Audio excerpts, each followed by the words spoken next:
नमस्कार दोस्तों, स्वागत है आपका हमारे चैनल नवीन टेक एजुकेशन में।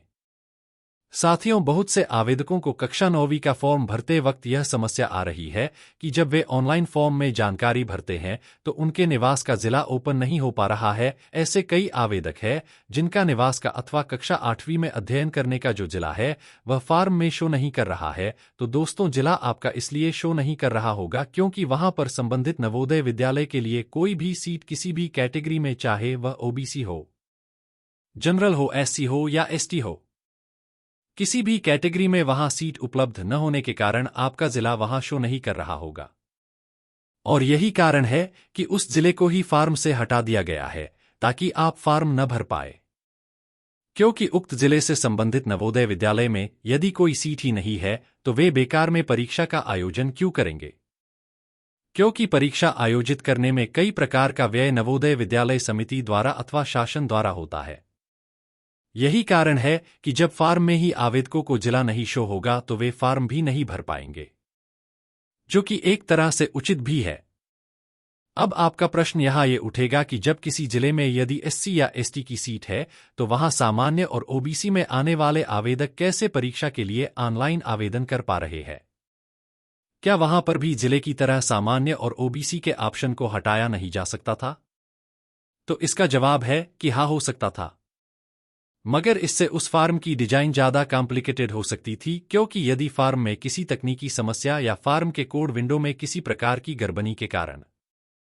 यदि किसी जिले में किसी भी कैटेगरी में सीट उपलब्ध होने के बावजूद यदि आवेदक ऑनलाइन फॉर्म जमा नहीं कर पाते तो परीक्षा लेने समस्या हो सकती थी, या फिर कहे कि आवेदकों की ओर से आपत्ति भी लगाई जा सकती है। इसी कारण इन जैसी कई समस्याओं का सामना न करना पड़े, इसलिए फॉर्म चारों श्रेणियों सामान्य, जनरल, ओबीसी एवं एसटी को दर्शाया गया है,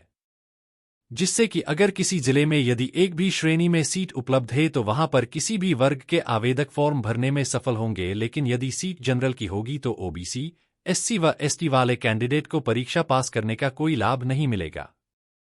इसी प्रकार से हर वर्ग के लिए नवोदय विद्यालय समिति ने सीट की जानकारी अपने ऑफिशियल नोटिफिकेशन में उपलब्ध करवाई है कि कहां पर किस जिले में किस वर्ग की कितनी सीट उपलब्ध है। इसीलिए अगर जनरल की सीट उपलब्ध है तो वहां पर ओबीसी वाले कैंडिडेट भी फॉर्म भर सकते हैं, और जहां एसटी की सीट उपलब्ध है वहां जनरल वाले भी फॉर्म भर सकते हैं, लेकिन उनको परीक्षा पास करने का कोई लाभ नहीं होगा क्योंकि आरक्षण के हिसाब से ही सीटों को भरा जाएगा, जिसके कारण किसी भी परिस्थिति में कोई भी आपत्ति नहीं लगाई जा सकेगी। अतः जो भी आवेदक कक्षा 9वीं में प्रवेश हेतु नवोदय विद्यालय का फॉर्म भर रहे हैं तो उसे एक बार ऑफिशियल नोटिफिकेशन में जिलेवार सीटों की जानकारी अवश्य देख लेना चाहिए, ताकि परीक्षा के बाद उन्हें किसी भी प्रकार की समस्या न हो। इससे संबंधित और जानकारी पाने के लिए इस चैनल को सब्सक्राइब कर बेल आइकन को दबा दो, जिससे भविष्य में आने वाली हमारी हर प्रकार की वीडियो का नोटिफिकेशन आपको प्राप्त हो सके।